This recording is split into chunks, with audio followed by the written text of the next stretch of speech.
Glória a Deus. Como eu falei, eu fiz um pequeno estudo sobre os hebreus. Eu pus muita coisa aqui que talvez até a gente possa dizer que é um pouco supérflua, mas é importante a gente conhecer. Por quê? Porque se fala muito do judeu, o mundo tem uma visão muito ruim do judeu, a igreja tem uma visão muito ruim do judeu, e na verdade eles são a menina dos olhos de Deus. Então vamos lá. História do povo judeu. Os judeus são um dos povos mais antigos do mundo. Sua história está registrada em toda a Bíblia e também por historiadores de várias nações fora da Bíblia. É através da arqueologia que muitas coisas que foram informadas na Bíblia e na história se comprovaram, inclusive dentro do ponto de vista de nos dar informações de que aquilo que foi falado era verdadeiro. Os fatos mais importantes da história do mundo passam pela história de Israel. Qualquer nação que você pegar, todas elas tiveram algum tipo de envolvimento com os judeus em alguma época. Nós vamos utilizar, essa rica história dos hebreus, dos judeus, para nos informar de uma maneira muito sucinta, tá? Primeiro, eu vou falar aqui um termo. Eu vou falar vários hoje e vou ensinar alguns para vocês hoje. Por exemplo, a palavra israelita é um dos nomes pelos quais os judeus são chamados. Nós sabemos que isso quer dizer que eles descendem de Israel. Quem era Israel? Jacó, um dos filhos de José, que depois daquela luta com o anjo lá no rio, no Val do Jaboque, teve o seu nome mudado para Israel. Então quem são os israelitas? Os descendentes de Abraão, Isaque e Jacó, que se tornou Israel. Esse é o termo mais antigo pelo qual eles são conhecidos dentro da história da Bíblia. Por isso essa expressão israelita, ela é uma expressão verotestamentária, ou seja, está no Velho Testamento. É uma informação que está lá. Se você pegar o Torá, você vai encontrar o nome judeu nele? Não, porque o judeu só começou a existir muito tempo depois, o nome. Antes, eram os israelitas. A palavra judeu, vamos lá. A palavra judeu, originariamente, era usada para designar os filhos de Judá. Quem era Judá? Outro filho de Israel. Aquele que defendeu José quando seus irmãos quiseram vendê-lo para o Egito. Ele é Judá. Aquele que defendeu Benjamim e se pôs por responsável por ele quando teve que levá-lo lá para o Egito para conhecer o faraó. Judá. Então os descendentes de Judá foram os primeiros a ser chamados de judeus, porque eles eram filhos de Judá.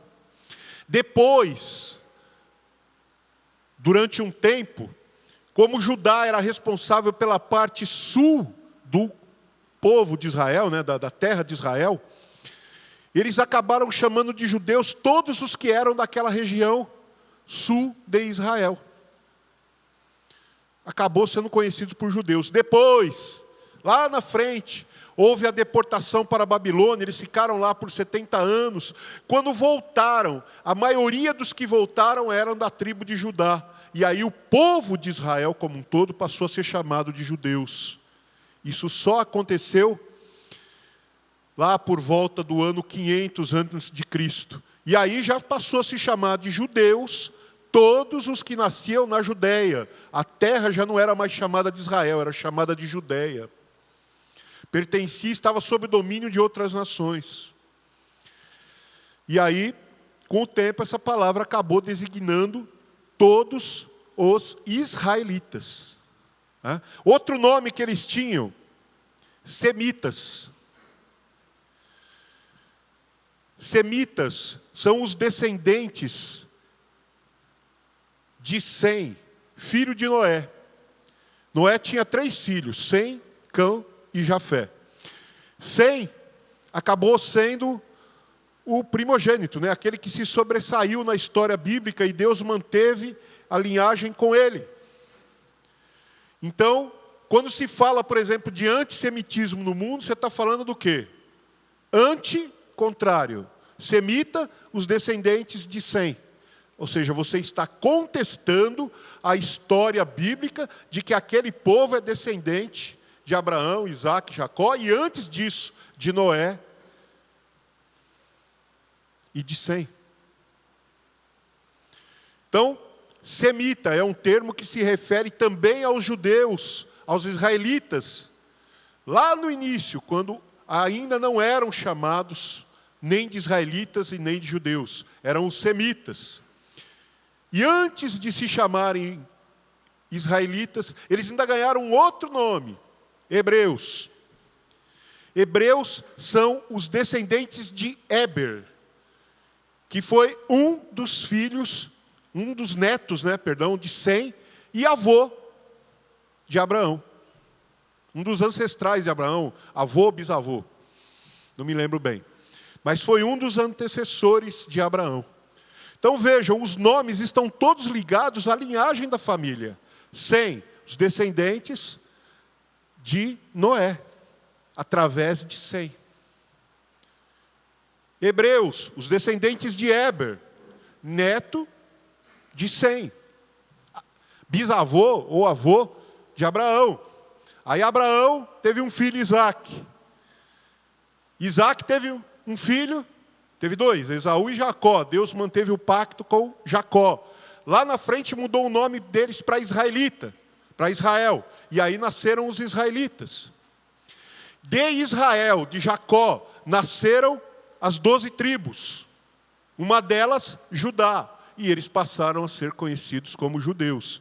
Então, se você chamar de israelita, está certo. Se você chamar de judeu, está certo. Se você chamar de hebreu, está certo. Se você chamar de semita, está certo. É o mesmo povo.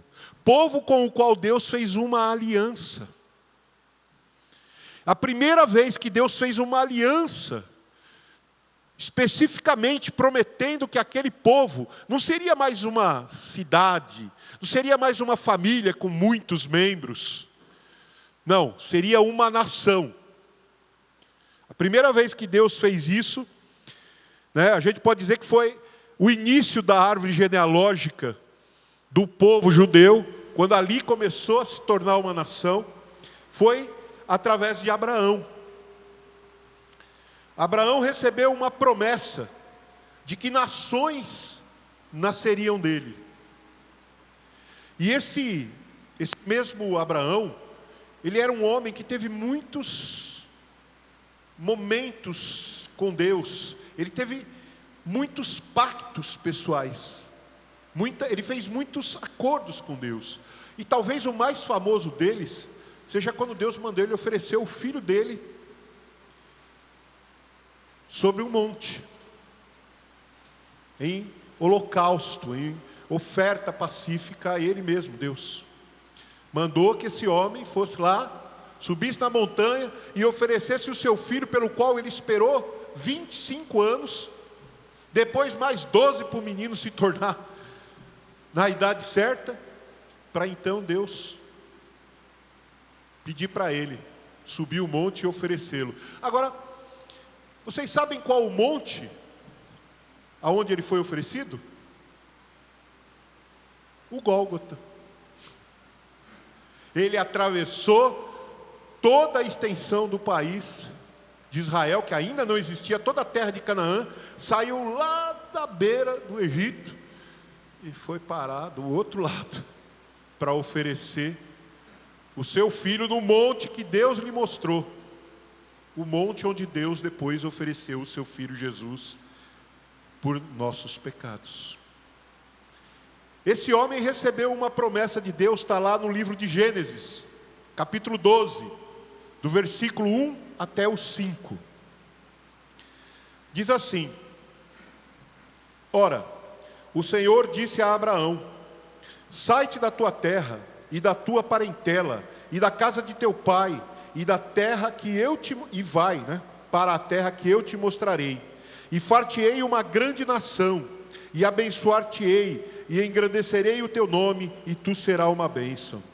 E abençoarei os que te abençoarem, e amaldiçoarei os que te amaldiçoarem, e em ti serão benditas todas as famílias da terra. Assim partiu Abraão, como o Senhor lhe tinha dito, e foi Ló com ele. Ló era sobrinho de Abraão, filho do seu irmão. E era Abraão da idade de 75 anos quando saiu de Harã. E tomou Abraão a Sara, sua mulher. Sara era sua meia-irmã, filha do seu pai com uma outra mulher que não a sua mãe. E a Ló, filho de seu irmão, e todos os bens que haviam adquirido, e as almas que lhe cresceram em Harã, e saíram para irem à terra de Canaã. Canaã, lembra o nome de alguém aí? Eu falei o nome dele agora há pouco. Cão, um dos filhos de Noé. Ele fundou a terra de Canaã, ou seja, terra de Cã. A tradução é literalmente essa: terra do cão, por assim dizer. Terra de Canaã.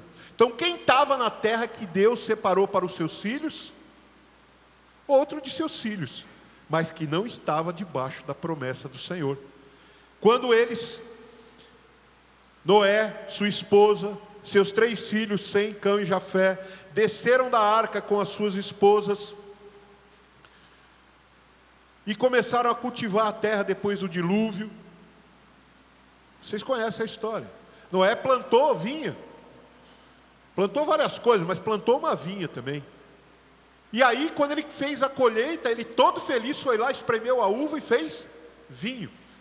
Tomou o vinho. Quem já tomou vinho aqui? Todo mundo, né? Vinho dá calor? Se você tomar bastante, parece que as orelhas vai pegar fogo, né? Abana até. Noé ficou com calor. Tomou muito vinho, ficou com calor, arrancou a roupa e foi dormir peladão, só tinha eles.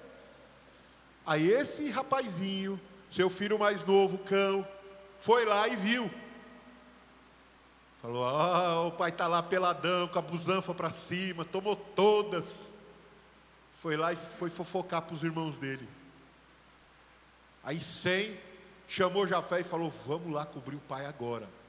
Vamos lá. Jafé também já foi meio dando risada. E Sem chamou ele na xincha e falou: não, peraí, vamos entrar de costa, rapaz, é o pai. E entraram de costa, cobriram seu pai, para que a nudez dele não aparecesse.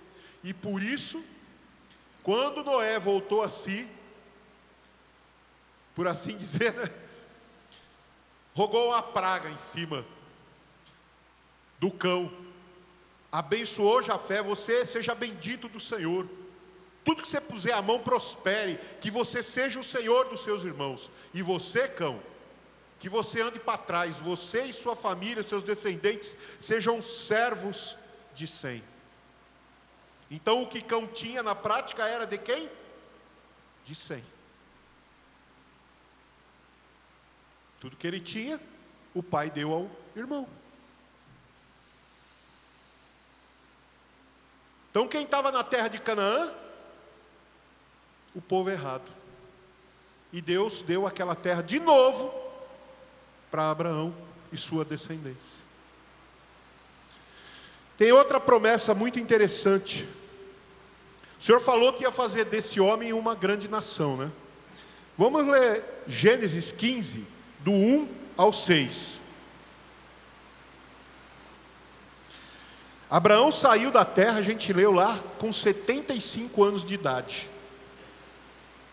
75 anos, ninguém é mais criança, né, gente?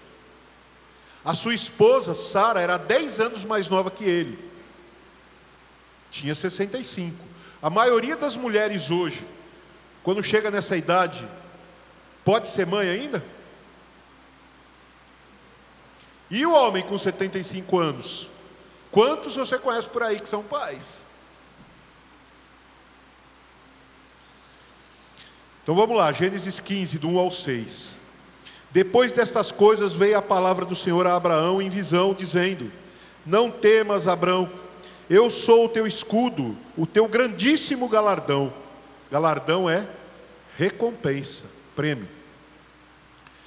Então disse Abraão: Senhor, que me hás de dar? Pois ando sem filhos, e o mordomo da minha casa é o Damasceno Eliezer.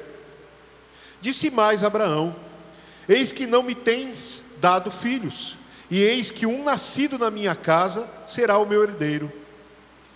E eis que veio a palavra do Senhor a ele, dizendo: Não será o teu herdeiro. Perdão, este não será o teu herdeiro. Estava falando aqui do mordomo Eliezer, e ao mesmo tempo do sobrinho Ló. Este não será o teu herdeiro, mas aquele que de tuas entranhas sair, este será o teu herdeiro. Então o levou para fora e disse: Olha agora para os céus, e conta as estrelas, se as pode contar. E disse-lhe: Assim será a tua descendência. E ele creu no Senhor, e imputou-lhe isso por justiça. Esta é a palavra que nos ensina por que Abraão é chamado o pai da fé. Ele já era um cara, nessa idade, nessa época já tinham passado 10 anos, ou seja, ele já estava com 85 anos mais ou menos. A sua esposa com 75 anos. E ele falou: bom, das duas uma, ou o Senhor vai fazer com que o meu mordomo Eliezer seja o meu herdeiro, ou o meu sobrinho Ló. De qualquer maneira, eu não tenho mais condições de gerar filhos, e nem a minha esposa. Como o Senhor vai fazer de mim uma grande nação? E aí Deus manda ele contar as estrelas do céu, e diz que vai ser dele, não vai ser de outro. Depois dessa revelação grande de Deus, esse homem e a sua esposa tiveram uma brilhante ideia. Já que eu não pude ser mãe até agora com essa idade não vou ser mais, mas você pode ser pai. Então eu vou te dar a minha serva egípcia, Agar, você fica com ela dá filhos no meu colo, que era um costume da época, tá certo? Aí a serva da mulher ficava grávida do marido da mulher e tinha filhos no colo dela, e os filhos eram contados como se fosse dela, era um costume das nações na época. Vai ser como se fosse nosso filho. E aí eles tiveram um filho, se chamou Ismael, do qual descendem as tribos árabes, que perseguem o povo de Israel até hoje. Vamos continuar. Gênesis 17, versículo 1 ao 22, eu não vou ler tudo, porque é um trecho bem longo, mas vocês anotem aí e leiam em casa com calma. Eu vou ler o início aqui. Sendo, pois, Abraão da idade de 99 anos, ou seja, haviam passado mais 15 anos. Ele saiu com 75 e sua esposa com 65. Eles ficaram 25 anos aguardando o cumprimento da promessa. E aí, Deus vem e fala, quando ele estava com 99 e ela com 89. Apareceu o Senhor a Abraão e disse-lhe: Eu sou o Deus Todo-Poderoso, anda na minha presença e sê perfeito. E porei a minha aliança entre mim e ti, e te multiplicarei grandissimamente. Então caiu Abraão sobre o seu rosto, e falou Deus com ele, dizendo: Quanto a mim, eis a minha aliança convosco, serás o pai de muitas nações, e não se chamará mais o teu nome Abrão, mas Abraão será o teu nome, porque por pai de muitas nações te tenho posto. E te farei frutificar grandissimamente, e de ti farei nações, reis sairão de ti. E estabelecerei a minha aliança entre mim e ti, e a tua descendência depois de ti, em suas gerações, por aliança perpétua, para ser a ti por Deus, e a tua descendência depois de ti. Olha, que promessa maravilhosa, né? E aí Deus estabeleceu com esse homem o pacto da circuncisão. Naquele mesmo dia, Deus estabeleceu que todo macho nascido na casa da descendência de Abraão deveria ser apresentado a Deus no 8º dia e ter a carne do prepúcio, aquela pele que cobre a glande do membro masculina, cortada, numa cerimônia ritualística que incluiria aquele homem na descendência de Israel, a partir daquele minuto. E naquele mesmo dia, Deus prometeu que ele, que se chamava Abrão, passaria a se chamar Abraão. Abrão, pai da altura. Abraão, pai de multidões. E a sua esposa, que tinha 89 anos, daria à luz um filho. E o nome dela, que era Sarai, foi mudado para Sara. Sara, que quer dizer riso, porque ela riu quando o anjo falou para ela que ela ia ser mãe. E aí, gente, Deus começou a história com esse homem. Um homem, uma idade avançada, um homem que já não podia mais ter filhos, uma mulher que já não podia mais ter filhos, e Deus foi lá e mudou a história. Até então, era uma família. Uma grande família, mas uma família. Quando eles desceram para o Egito, uns anos depois, eles eram 70 pessoas. E esse povo ficou lá, e está naquela passagem de Gênesis, que a gente acabou de ler, no versículo...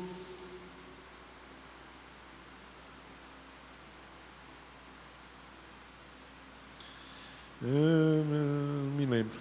Está ruim de ler aqui, que a letra é pequenininha. Mas enfim, nessa passagem de Gênesis 17, entre o versículo 1 e o 22, em algum lugar ali, está escrito que este povo seria escravo em terra estranha. E isso aconteceu pouco tempo depois. Abraão gerou Isaac, Isaac gerou Jacó, Jacó gerou José, José foi vendido pelos irmãos para o Egito. E aí alguns anos depois, mais ou menos uns 130 anos depois, esse povo foi parar no Egito, 70 almas, e ficaram lá durante 400 anos, 430 no total. No início eles eram bem tratados, mas depois Faraó percebeu que eles estavam se multiplicando muito e os escravizou. E foi aí que aparece na história o tal de Moisés. Moisés era descendente de Abraão, Isaac e Jacó, da tribo de Benjamim. Era um benjamita. E Deus o levantou como um socorro para aquele povo. E através de Abraão, Deus tornou aquela família, aquele bando de escravos, numa nação. O que é uma nação? Eu trouxe até a definição do dicionário aqui, ó. Nação, do latim natio, nascido, nascer. É todo agrupamento político autônomo que ocupa território com limites definidos e cujos membros respeitam instituições copartidas, leis, constituição, governo, etc. A reunião de pessoas, geralmente do mesmo grupo étnico, que falam o mesmo idioma e que têm os mesmos costumes, formando assim um povo. Isso é uma nação. E eles só passaram a existir como nação a partir do momento que saíram do Egito. Moisés liderou os judeus, os israelitas, os hebreus, os semitas, para fora do Egito. Depois que Deus realizou 10 pragas terríveis. A 9ª foi a pior, a chamada a praga da Páscoa, quando ele enviou o anjo para matar os primogênitos de toda a casa do Egito, de toda a família do Egito. E aí, Finalmente, né, Faraó os deixou partir. Aquilo não só enfraqueceu por demais o Egito, mas mudou a história política do mundo, porque na época o Egito era o reino mais forte, é o primeiro império da terra, ele estendeu suas garras para todos os lugares, ele interviu na vida de muitos povos, e Deus foi lá e deu uma sapatada neles, tirou o seu povo de lá, que já entrou 70 almas, saiu 70 mil, era um absurdo de gente, não dava para contar. E Deus começou ali a transformar aquele povo, que era um bando de gente, numa nação. Para isso ele estabeleceu leis, regras. A gente tem o livro de Êxodo, Levítico, Números, com várias informações sobre o que Deus queria, como Deus queria que aquele povo se comportasse. Eu não vou falar especificamente das leis, embora as leis que tenham estabelecido a forma de vida daquele povo, porque tudo na vida deles era regido pela lei que Deus estabeleceu, que nós chamamos de lei mosaica, de decálogo, de 10 mandamentos. Sabemos que não eram 10, eram 613 ou 614, dependendo como você divide um dos versículos aí. Mas é um fato, era um povo que estava guiado por Deus. No entanto, ao mesmo tempo que Deus via o desejo do povo de segui-lo, via a natureza do povo, que não se rendia. Então, eu quero ler com vocês aquilo que entrou para a história, conhecido como o último discurso, né? O último anúncio de Moisés para o povo hebreu. E é como se fossem, digamos assim, a despedida dele, né? Está no livro de Deuteronômio, capítulo 30. Quando vocês abrem aí, eu vou ler mais umas coisinhas aqui, ó. Antes de morrer, Moisés anunciou as bênçãos e as maldições. Está no livro de Deuteronômio também, capítulo 28 e 29. Leiam em casa. As bênçãos e as maldições. Se você obedecer, vai acontecer isso. Se você desobedecer, vai acontecer aquilo. Ou você vai ser abençoado, ou você vai ser maldito. Não tem meio termo nessa história. Tá? Está no livro de Deuteronômio, o capítulo 28 e o 29 inteiro. Eles seriam abençoados se obedecessem a Deus, mas experimentariam maldições caso não obedecessem. As bênçãos e maldições seguiram o povo judeu muito tempo depois. E aí nós vamos ver agora o último discurso de Moisés. Deuteronômio 30, eu vou ler do versículo 1 ao 5, mas continua depois. Diz assim: E será que, sobrevindo-te todas essas coisas, a bênção ou a maldição, que tenho posto diante de ti, e te recordares delas entre todas as nações, para onde te lançar o Senhor teu Deus, e te converteres ao Senhor, e deres ouvidos à sua voz, conforme a tudo o que te ordeno hoje, tu e teus filhos, com todo o teu coração e com toda a tua alma, então o Senhor teu Deus te fará voltar do teu cativeiro, e se compadecerá de ti, e tornará a juntar-te dentre todas as nações, entre a qual te espalhou o Senhor teu Deus. Ainda que os teus desterrados estejam na extremidade do céu, desde ali te ajuntará o Senhor teu Deus, e te tornará dali. E o Senhor teu Deus te trará a terra dos teus pais, que os teus pais já possuíram, e a possuirás, e te farás bem, e te multiplicarás mais do que a teus pais. Então veja, Deus sabia que aquele povo ia pisar na bola. Deus, através de Moisés, os tornou uma nação. E eles entraram naquela terra, a terra prometida. Iniciou o processo com Moisés, passou por Josué, foi para Caleb, e depois Deus foi levantando juízes, até chegar o tempo do rei Davi.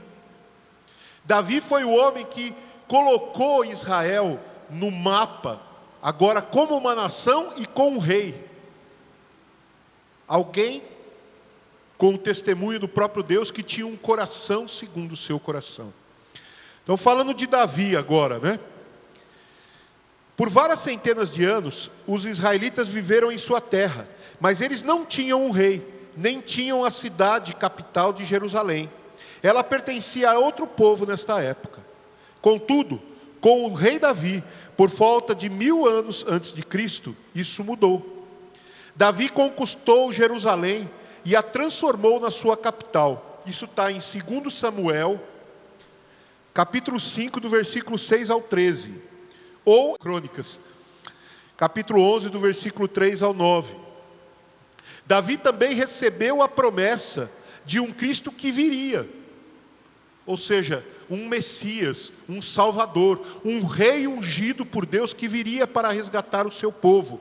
Isso está em 2 Samuel, capítulo 7, do versículo 13 e no versículo 16. Duas promessas próximas, né? Um trecho longo ali também.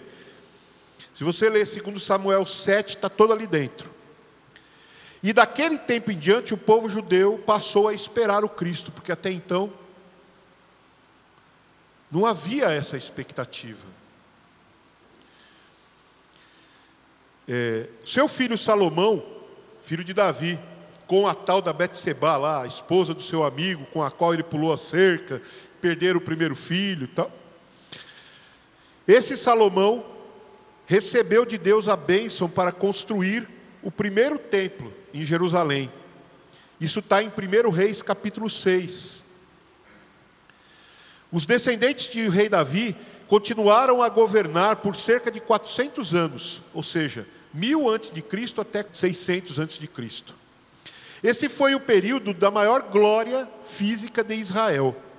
Eles alcançaram as bênçãos prometidas lá atrás. Por quê? Porque tinham governantes interessados em fazer servir a Deus e não a si mesmos. Tornaram-se uma nação poderosa, tiveram uma sociedade desenvolvida e uma cultura avançada. E o templo era o centro da vida de todo o povo judeu. Naquela época, eles alcançaram praticamente todo o território, que era muito grande, que Deus havia determinado que seria de Abraão e seus descendentes. Deus deu, através de Davi e depois de Salomão, paz para o reino. Os inimigos pararam de inquietar.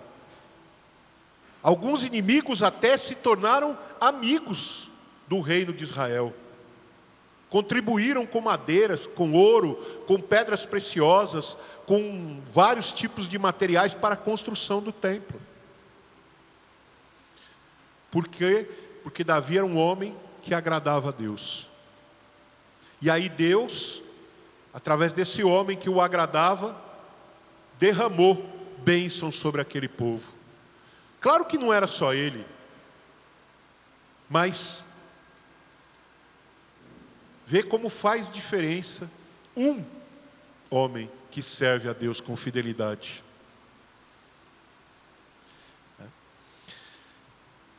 No entanto, a gente não pode esquecer que nessa época Deus também começou a levantar profetas, um após o outro, né? Para mostrar, para dizer para o povo israelita que estava vendo que eles estavam crescendo em corrupção, que começaram a adorar ídolos, que eles se perderam da direção e da orientação de Deus lá atrás. Ou seja, eles passaram a depender de quem estava na liderança. Então, enquanto tinham líderes decentes, que obedeciam a Deus, eles também obedeciam. Quando o líder balançava, eles também balançavam. Se perdiam, porque não havia quem mantivesse aquela linha. E aí o que aconteceu? Depois de experimentar a bênção, experimentaram a maldição. A maldição era que Deus os espalharia entre as nações. Isso começou a acontecer mais ou menos 600 anos antes de Cristo, ou seja, logo que a descendência física de Davi parou de reinar. Começaram a vir outros, né? Se você examinar lá, onde eu falei, vamos ler, gente, só para a gente entender aqui, não ficar perdido. 2 Samuel, capítulo 7. O título é assim: Davi planeja construir um templo. Esse homem, já rei, já reconhecido em todo o povo de Israel, ele começou a receber presentes dos outros reis, inclusive do rei Irão, de Tiro e Sidom, que ofereceu a ele madeiras preciosas para ele construir um palácio. E aí ele pensou, peraí, eu vou construir um palácio para mim, eu sou um pastor de ovelha, bicho, Deus me fez rei, como que eu vou fazer um palácio para mim e não vou fazer um palácio para o meu Deus? Até então, eles tinham o tabernáculo feito de tendas. E aí Davi desejou fazer um templo para Deus, construir esse templo. E aí Deus falou, você não, você é um homem de sangue, você já matou muita gente. E Deus disse para ele assim, versículo 9 em diante eu vou ler. E fui contigo por onde quer que foste, e destruí a teus inimigos diante de ti, e fiz grande o teu nome, como o nome dos grandes que há na terra. E preparei lugar para o meu povo, para Israel, e o plantarei, para que habite no seu lugar, e não mais seja removido, e nunca mais os filhos da perversidade o aflijam como dantes. E desde o dia em que mandei que houvesse juízes sobre o meu povo Israel, a ti, porém, te dei descanso de todos os teus inimigos. Também o Senhor te faz saber que te fará casa. E quando teus dias forem completos, e vieres a dormir com os teus pais, então farei levantar depois de ti um dentre a tua descendência, o qual sairá das tuas entranhas, e estabelecerei o seu reino. Este edificará uma casa ao meu nome, e confirmarei o trono do seu reino para sempre. E eu lhe serei por pai, e ele me será por filho, e se vier a transgredir, castigá-lo-ei com vara de homens, e com açoites de filhos de homens. Mas a minha benignidade não se apartará dele, como a tirei de Saul, a quem tirei diante de ti. Porém, a tua casa e o teu reino serão firmados para sempre diante de ti. O teu trono será firme para sempre. Um homem vive para sempre, irmãos? Então essa promessa já foi lá em Jesus Cristo. Já está falando de Jesus. Esse é o Cristo. O rei ungido por Deus, que Deus prometeu que viria da descendência de Davi.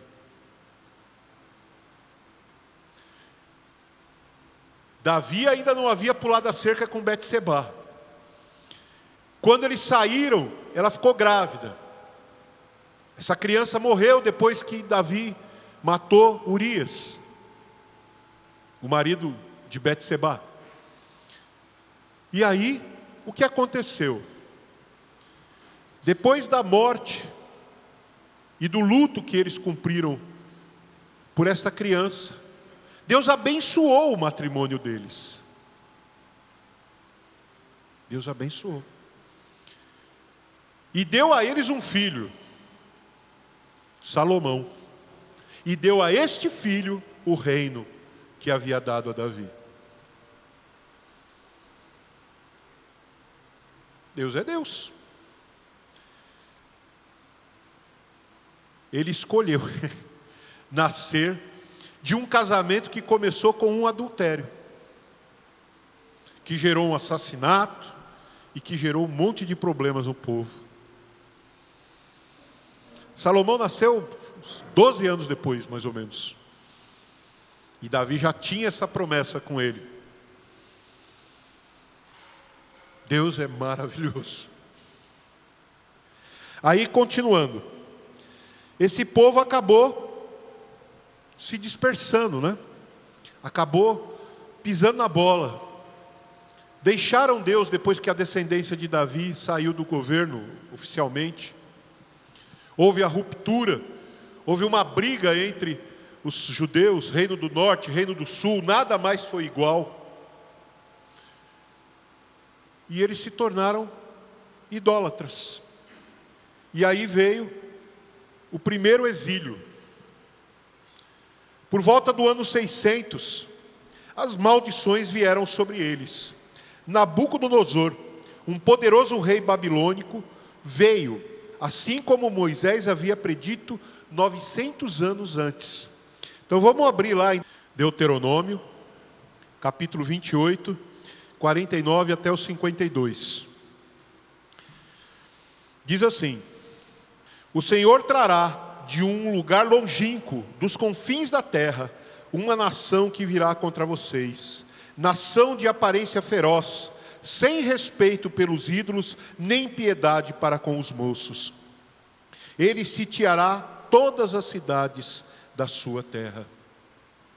Foi o que aconteceu.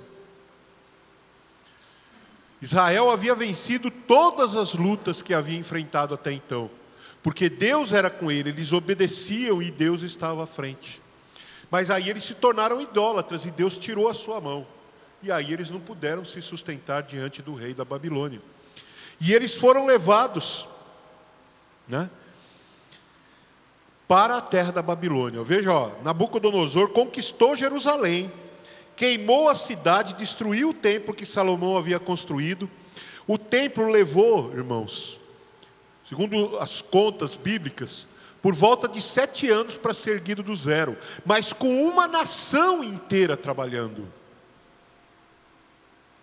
Era um atrás do outro, o povo não parava, saía um grupo, entrava outro, 3 turnos por dia, não parava nem de dia, nem de noite, nem feriado, nem nada. Trabalharam 7 anos, ininterruptamente para construir o templo, porque já tinham todos os materiais, porque haviam outros povos fornecendo as tábuas já cortadas, as pedras já cortadas, tudo vinha pronto, eles só colocavam no lugar. Mesmo assim levou 7 anos de muito trabalho. Se fosse no dia de hoje, levaria uns 30. A dedicação do povo foi grande. O rei foi lá e destruiu tudo em uma semana. Acabou com o templo, acabou com a cidade de Jerusalém. E levou os jovens israelitas, os nobres, para a Babilônia. Entre eles Sadraque, Mesaque, Abedínego e Daniel. Foram para lá, na coorte do rei da Babilônia. Veja só ficaram lá os israelitas, os mais pobres. E ainda assim eles tinham que pagar um tributo ao rei da Babilônia anualmente. Uma parte das colheitas eles tinham que destinar para o rei da Babilônia, porque se ele viesse e não tivesse, o pau quebrava.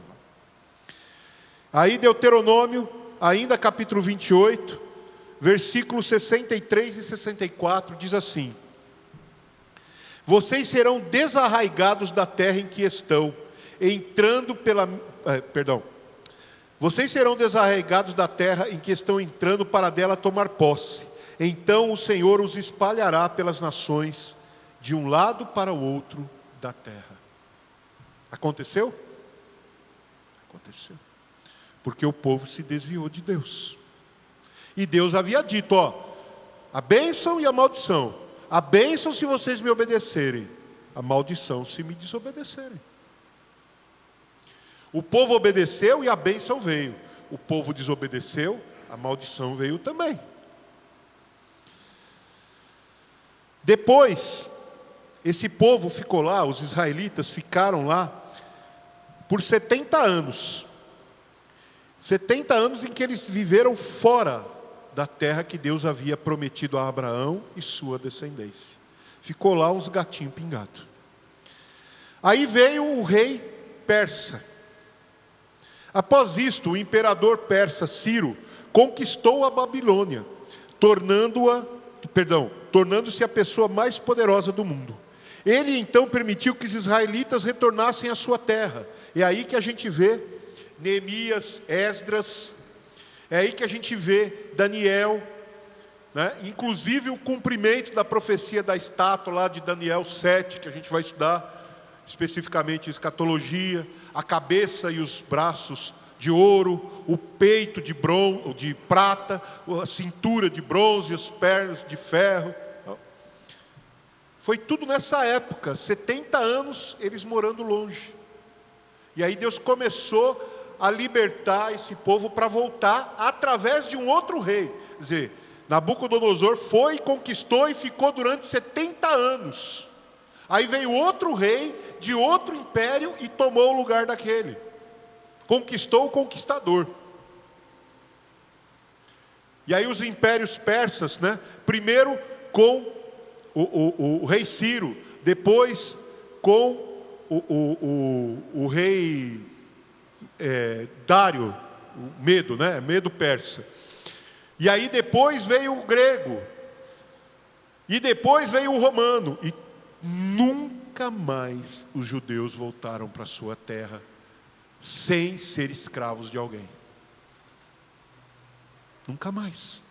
Por que quando a gente lê os evangelhos, a gente lê a vida de Jesus, por que tem soldado romano lá? Porque nessa época eram os romanos que haviam conquistado o império que antes era dos gregos, que antes conquistaram dos medo-persas, que antes conquistaram dos babilônicos. E quando conquistava o império, conquistava tudo, inclusive o povo que havia sido conquistado antes, no caso, os hebreus, os israelitas. Foi depois de 70 anos lá, debaixo do governo duro de Nabucodonosor, que eles passaram a ser chamados de judeus. Quando eles voltaram de lá, a maior tribo que voltou em maior quantidade, foi a tribo de Judá. A tribo de Judá começou então a ter um destaque político e religioso no meio do povo. E o reino passou a ser conhecido como Judéia. E por causa de se chamar de Judéia, quem morava lá passou a ser chamado de judeu. Ok? Então, tivemos aí então o Império Babilônico, depois o Império Persa, depois o Império Medo, que era a continuação do Persa, depois o Império Grego, e aí veio o primeiro império e a primeira diáspora, né, dos judeus sob os romanos. O primeiro período dos judeus,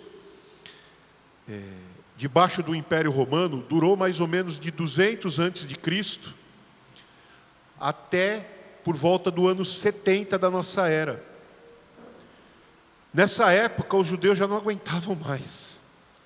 Todo mundo, já estavam há quase 2000 anos fora da sua terra. Há mais de 1000 anos sem o direito de governar a si mesmos. E aí, eles quiseram partir para cima dos romanos. O imperador Tito, no ano 70 da nossa era, devastou Jerusalém, transformou aquilo tudo em ruínas, como Jesus havia dito, não ia sobrar pedra sobre pedra naquele lugar. Foi o que aconteceu. Passou um trator por cima, queimou tudo, destruiu tudo. O que ficou de pé, os soldados foram lá e quebrou as pedras para ver se o ouro derretido estava lá no fundo, e não sobrou nada. Como está até hoje. Nessa época, o Império Romano é praticamente o mundo conhecido de então. Eles haviam se espalhado por toda a Europa, uma boa parte já da África, uma boa parte do Oriente eles já haviam avançado. Os soldados romanos chegaram lá nas muralhas da China, e do lado de cá bateram no mar. Não tinha mais para onde eles irem. Eles conquistaram tudo que era acessível por terra, e alguns lugares que eram acessíveis apenas por barco. Então, quando eles tiraram o povo de lá nessa época, do ano 70, já da nossa era cristã, espalharam o povo, se dispersou por toda a terra. E ficaram assim até 1948. Ou seja, mais de 1800 anos, fora o que já vinha antes. Sem terra, sem um lugar para morar, para chamar de seu. Agora você acha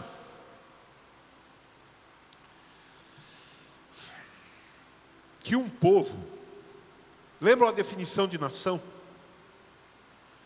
Tem uma área própria, ocupa um lugar, tem uma constituição própria, uma regra própria, uma língua própria. Você acha que depois de tudo isso,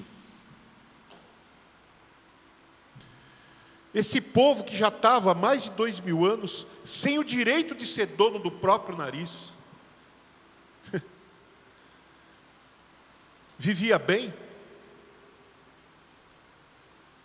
em qualquer lugar para onde fosse. Você acha que os judeus foram aceitos como judeus em qualquer país do mundo? Eles eram aceitos, eram permitidos, ok? Entraram lá, criaram família, cresceram. Mas todo mundo que olhava via que eles eram diferentes. E muitas nações os perseguiram duramente.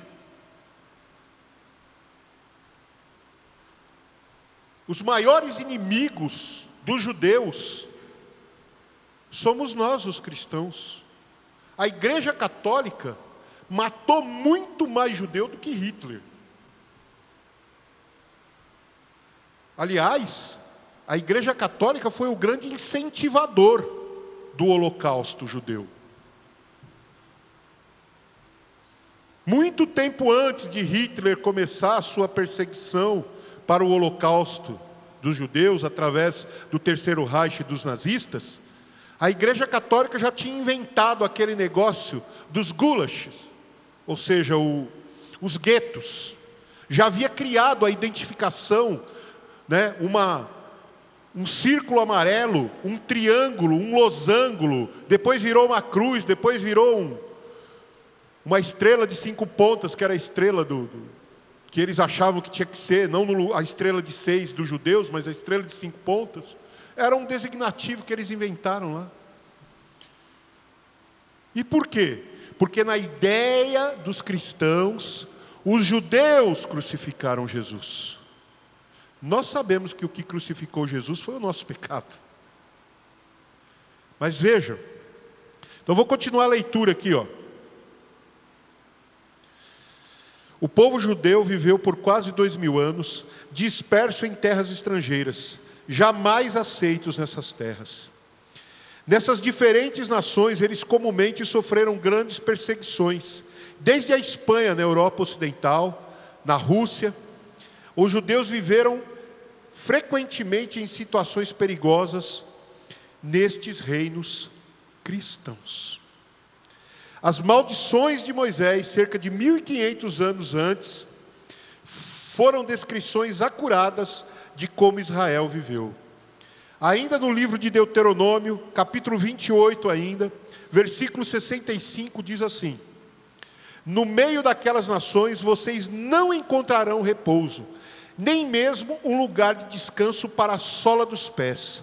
Lá o Senhor lhes dará coração desesperados, olhos exaustos de tanto esperar e uma alma ansiosa. As maldições contra os israelitas foram dadas para fazer que os povos se perguntassem. Deuteronômio 29, versículo 24, diz assim: todas as nações perguntarão, por que o Senhor fez isto a esta terra? Por que tanta ira e tanto furor? E a resposta era, Deuteronômio 29, versículo 28. Cheio de ira, indignação e grande furor, o Senhor os desarraigou da sua terra e os lançou numa outra terra, como hoje se vê. Você pode ver que em sua história o povo judeu experimentou 2 períodos de exílio. Primeiro, Nabucodonosor, durou 70 anos. E o segundo, terminou até 1948, muito mais longo que o primeiro. E aí a gente chega na nossa realidade. Esse povo sem um lar, esse povo sem uma terra, esse povo sem um lugar para ficar, espalhado entre as outras nações e sendo perseguido entre as outras nações. No século XX, o pior momento dos judeus foi com a perseguição de Hitler através da Alemanha nazista. Hitler era do Partido Trabalhador da Alemanha. Ele ganhou o poder e começou a mudar a mentalidade do povo, fazer com que o povo olhasse para eles como melhores que o resto do mundo. e começou a botar a culpa de tudo que acontecia no mundo de ruim, e na Alemanha especificamente, no judeu. Porque eles haviam crucificado Jesus Cristo. E aí, meu amigo, todo mundo que o mundo queria era a destruição dos judeus. Foi o que aconteceu. Quase conseguiram destruí-los na Europa. Embora nessa época já houvessem judeus aqui na América Latina, na América do Norte, na América Central, até na Ásia já havia judeus, mas na Europa ele quase conseguiu destruir os judeus. Sobreviveu um remanescente judeu na Europa. E aí, em 1948, sem ninguém esperar, sem ninguém acreditar, no meio de uma ONU que não suportava os judeus, Deus conseguiu aprovar, de uma forma miraculosa. Foi um milagre, gente, não tem outra explicação para isso. Um decreto da ONU criando o Estado de Israel. A ONU que queria destruí-los. Todo mundo assinou, com exceção de um país árabe, a Síria. Todos os outros assinaram. Tem explicação. Quando eles acordaram, falaram: o que a gente fez? Nós demos terra para os caras. E aí, gente, é o que eu disse, olha, o simples fato de que havia pessoas nessa época, depois do Holocausto Judeu, depois de tudo que aconteceu na Europa, nessa época haviam pessoas que se diziam judeus, que andavam vestidos como judeus, que falavam a língua judaica, que invocavam o Deus dos judeus, embora não pudessem mais oferecer sacrifícios no templo. Isso é um milagre. Isso é um sinal de que aquele povo foi separado por Deus.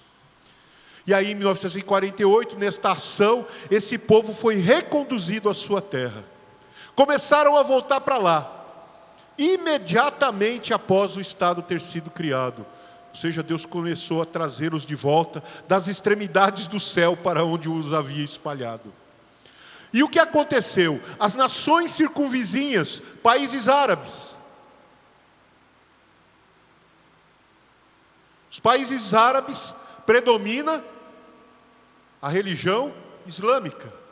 O islamismo trata o judeu como o inimigo de sua fé, porque não pode existir Alá e o Deus dos judeus. Ou é um ou é outro, ou um está certo ou o outro está certo. Então, qual a finalidade do Islã? Destruir qualquer outra civilização que ame outro Deus. E Israel é o seu preferido. Por causa da terra, por causa do local. Eles sabem que onde eles estão pertence aos judeus.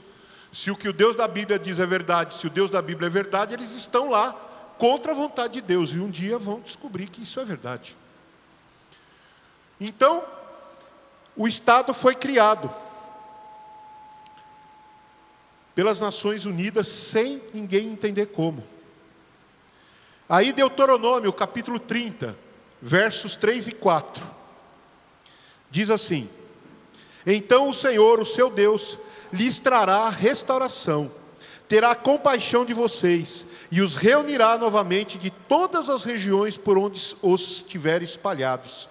Mesmo que tenham sido levados para a terra mais distante debaixo do céu, de lá o Senhor, o seu Deus, os reunirá e os trará de volta. Eles entraram na terra em 1948. Em 1948 as nações árabes os atacaram. Em 1956 as nações árabes os atacaram. Em 1967 as nações árabes os atacaram. Em 1973 as nações árabes os atacaram. E até hoje não parou. Um povo desse tamanho que vive menos de 1/10 do seu território original. Em que em alguns momentos, com um tanque velho, teve que enfrentar um esquadrão de mais de 60 tanques modernos do outro lado, que eram os tanques do Egito. E ele só com um tanque velho aqui. E se não fosse a graça de Deus, há relatos há relatos dos soldados do Egito, dizendo que ouviram vozes, que viram coisas sobrenaturais ao lado do grupinho de 50 soldados de Israel e um tanque que estava lá para defender a fronteira. E ao invés de ir para cima, eles deram meia volta e zarparam dali. Esse povo só está vivo porque Deus não vai deixar a sua promessa cair por terra. E eu estou falando do povo judeu por quê? Porque, como eu disse a vocês, quando a gente vai estudar a Bíblia, as profecias, o tempo escatológico, o que a gente descobre? A gente descobre que existem 3 povos, 3 grupos de seres humanos que são referenciados em toda a Bíblia. Os judeus, que eu acabei de dizer para você quem são, a história desse povo. Os cristãos e os gentios. Judeus nós já sabemos quem são. Quem são gentios? Todos os outros que não são judeus. Todos. Aí por causa de Jesus Cristo, passou a existir um terceiro grupo, a igreja. A igreja é a junção de todos os gentios e judeus que creem em Jesus como seu único e suficiente Salvador. Então só existem esses 3 grupos de pessoas no mundo. Deus não quer saber se é branco, verde, amarelo, azul, se você é homem, mulher, tico-tico no fubá, se você é casado, solteiro, se você tem 3 amantes, 59, não importa. Para a escatologia, estudo da Bíblia, só existem esses 3 grupos. E agora, vocês sabem quem são os judeus. Vocês sabem por que a história deles foi uma história trágica. Não foi uma história trágica porque Deus quis. Deus avisou, venham por aqui. E eles quiseram ir para lá, e para colar, e fazer outras coisas. Agora, por que essa história é importante, irmãos? Para a gente saber só quem é? Não. A gente vê nessa história a fidelidade de Deus. Tudo que Ele prometeu, Ele cumpriu. A gente vê nessa história o amor de Deus. Como Ele preparou as pessoas com antecedência. Como Ele avisou com antecedência. A gente vê que Deus é fiel, Ele cumpre as suas promessas e Ele não desampara o que confia nele. A gente vê que houve pessoas iguais a nós, que saíram, como Deus disse para Davi, eu te tirei lá de trás da moita, você estava lá escondido, eu te cacei, te trouxe aqui, e tornei você grande como os grandes da terra. Deus pode fazer o mesmo com você, se você crer nele, e colocar o seu coração e a sua fé nele. Não importa se você nasceu do tamanho de um molusco, se você não tem poder, se você não tem capacidade, se você não tem entendimento, Deus te tornará um dos grandes da terra, se você o colocar como Senhor da sua vida. Acredite nisso. Porque você é bom? Não, porque Deus é bom. O tempo todo e todo tempo Deus é bom. Outra coisa, talvez você não tenha nunca observado assim, mas presta atenção se a lei não era uma maneira de Deus separar aquele povo, para que aquele povo não vivesse igual aos outros. Essa separação que Deus fez com a lei, Ele faz hoje através do Espírito Santo te guiando quando você deixa.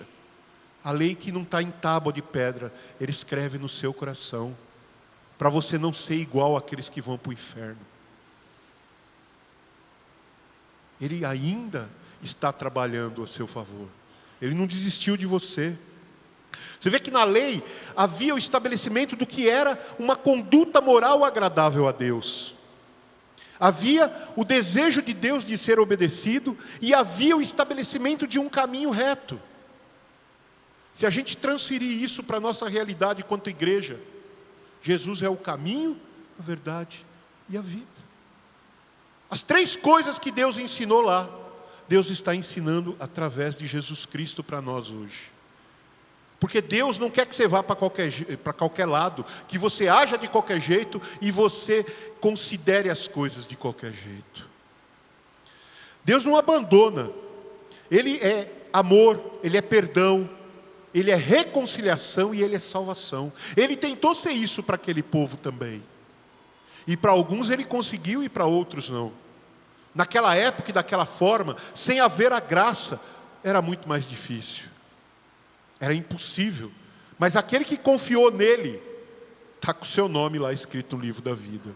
Quando a gente falar, como falei aqui a semana retrasada, sobre o arrebatamento, os pais dos judeus, Abraão, Isaac, Jacó, você já acha que essas pessoas não criam em Cristo? Davi entrou numa máquina do tempo chamada visão, e foi e viu o Cristo. A profecia de Deus para ele foi essa. Ele foi lá e conheceu Jesus. Você acha que o sacrifício de Cristo, quando a gente fala que é transcendental, ou seja, valeu para o primeiro homem e vai valer até o último? É disso que estamos falando. Essas pessoas que viveram fora da época da graça, na época da lei, num período duro, mas que creram em Jesus, estão com o nome escrito lá no livro da vida.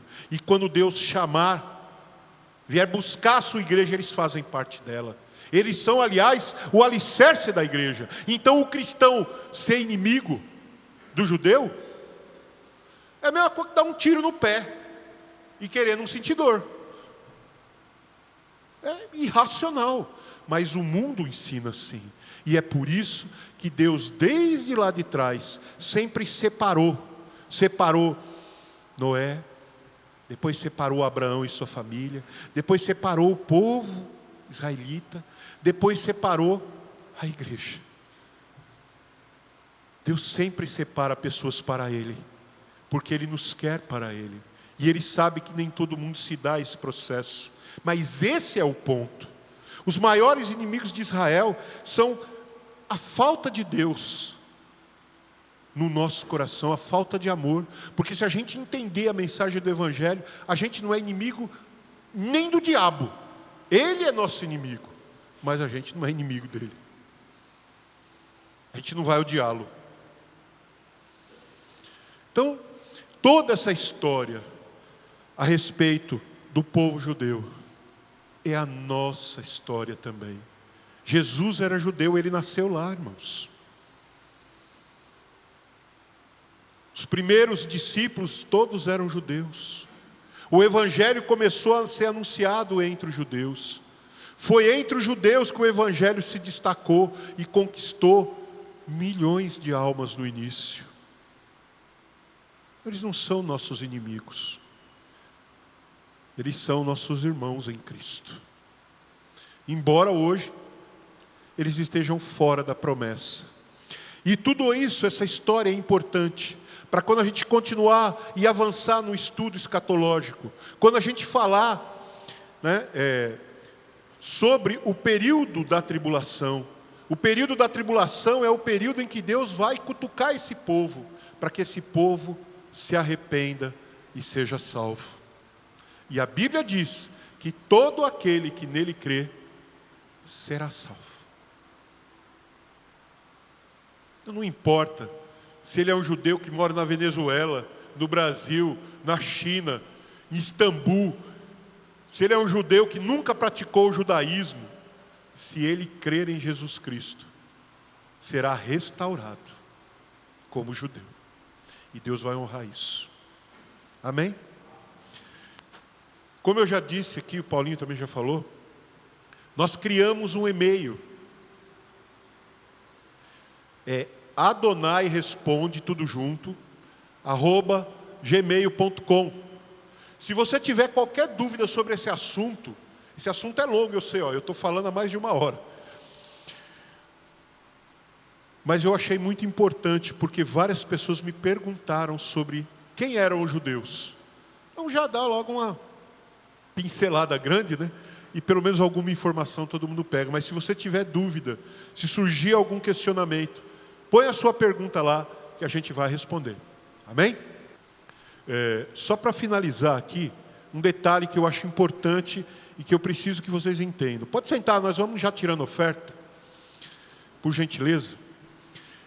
Quando a gente fala a Igreja Católica, nós não estamos criticando as pessoas que acreditam, que seguem a fé católica. Não é esse o ponto. Quando a gente fala da Igreja Católica, nós estamos falando do clero, do comando. Milhões de pessoas no mundo inteiro não sabem a verdade porque os líderes da igreja não falam. Você acha que Deus vai culpar as pessoas, sendo que na verdade quem não fala a verdade são os líderes? Então o nosso papel enquanto igreja é evangelizar. E eu não estou falando para você ir no aquário de um cristão e ficar lá ceifando aquelas pessoas. Mas a verdade precisa ser dita, aonde cabe e como cabe. Amém? Então lembre-se disso. A gente critica o clero, a doutrina e não as pessoas. Cada um tem o direito de acreditar no que quiser. Porém, a verdade só tem um lado. Não existe meia verdade. Sempre disse a vocês, e é um fato, uma meia verdade é uma mentira inteira. Só serve para confundir e para bloquear a verdade na vida dos outros. Impedir que a luz brilhe. Então toma cuidado com isso. Amém?